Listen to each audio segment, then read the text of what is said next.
Welcome, ladies and gentlemen. My name is SawMountain64, and today I'm talking about my favorite class in Battlefield Hardline. In my personal opinion, the best class. If you guys want to check out my previous video, I did a full review of the game, and I talked about all of the different classes there, as well as maps, everything. I've been getting this requested video for a very long time, and I go into much more detail there on the more overall game, but in this specific one, I'm talking about classes in a bit more detail, in particular the engineer. This thing is the mechanic. I forget now. It's the mechanic now in Battlefield Hardline. This is my absolute favorite class. This is my gem go-to class now. Before, it's always been the operator, man. Having the meds is just so powerful because you can go right back into the action so quickly. You don't have to rely on your teammates to throw meds down. As soon as you get a kill, maybe you're a little bit wounded, throw your meds down, heal up, because it's so crucial to go into every gunfight with full health.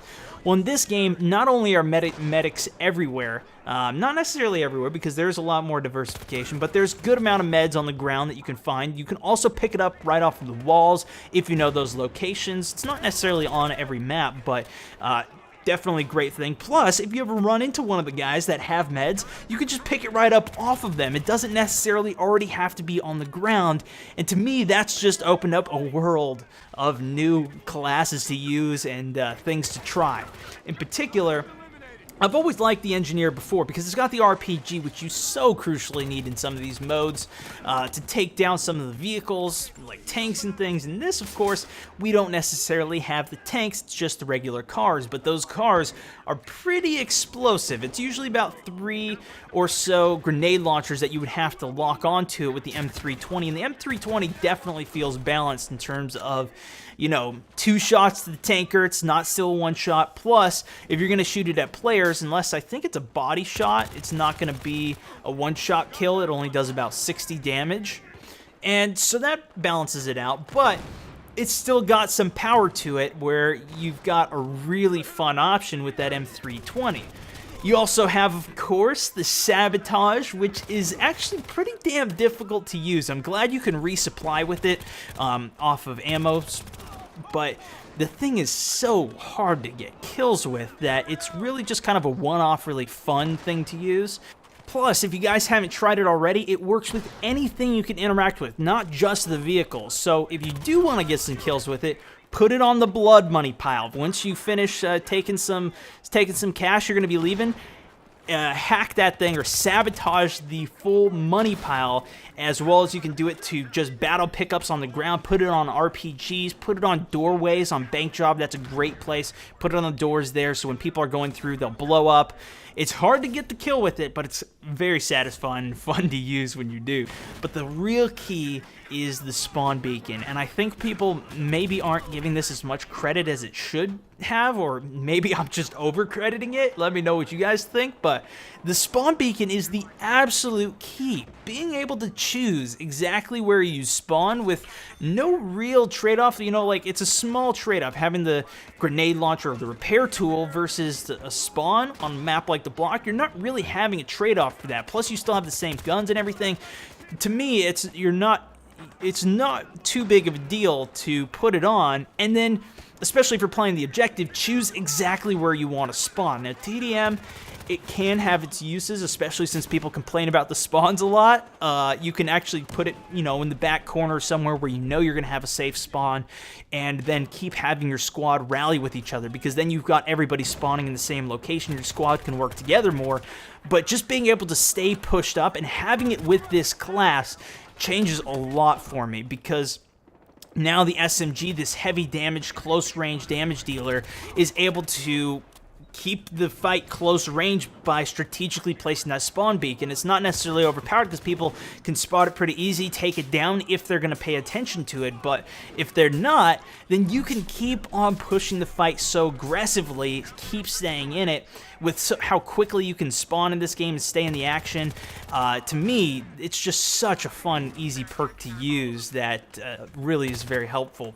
On top of that, the armored insert is awesome. I've been using the spawn beacon armored insert combo, and it's glorious, man. The decreased damage, 50% less damage to the chest, is beautiful against the shotgun guys who are going to try and one-shot you from close range, plus the snipers who are trying to take you down with chest shots from long range.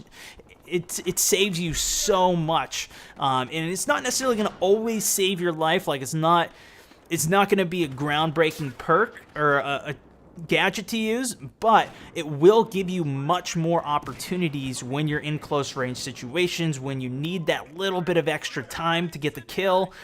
It'll save you and help you in that situation. The repair tool, you know, it's not quite as useful in this game. Really, I've only used it for repair tool coins when I was trying to get the FMG9, which I'm almost at. And they're going to be making some changes to this class, which is why actually the FMG9, and this is the next one that I've been working towards in terms of my class assignment. And I'll go more into that once I get the FMG9 unlocked. But this thing's going to get a buff in the coming patch that I'm extremely excited for. Plus, the K10 is going to be getting a nerf. The K10 is way overpowered right now, but I've done too much talking about that already in previous videos, so let's talk about some of the other guns. Not all of them are of equal power, and I think that's why we're seeing so many changes in the upcoming patch about all of the SMG guns. Not all of them, but some changes within that category, and I do like the diversification. The only thing is the pistols are all revolvers. Of course, you have the Jury, which is the shotgun pistol. That thing is insane, but it's so only used for close range that it's already comboed with, you know, all of these other close range SMGs. I would like to see the Jury or something like that on the Operator, possibly. But anyways, the pistols are not my particular favorite with this class, but overall, the mechanics... The mechanics of the mechanic, the way that this class plays is just extremely fun, and I've always been topping leaderboards, not necessarily at the top, but within the top 5 or so. You know, of course, it's only 5 people on the team, so no, really, but I've been doing good with this, and it's been really fun to use this class, especially for how aggressive you can actually be in it, and it just caters to the fast-paced way of this game plays. Now, if you're in long-range situations, it's not quite as useful, and that's where the Operator class starts coming into play, which is my second favorite class. I'm not going to go through all of them, but my second favorite one is definitely the Professional. The sniping in Battlefield has just been one of my favorite aspects in terms of having to actually deal with bullets traveling, right? It's not a laser beam like COD or other games that I'm very used to playing in my past, where you actually have to start dealing with the bullet drop, dealing with leading your targets, and that was why Battlefield 3 sniping was so much fun for me and what really turned me on to the Battlefield series. Coming into Hardline, you don't have quite as overpowered of sniper rifles.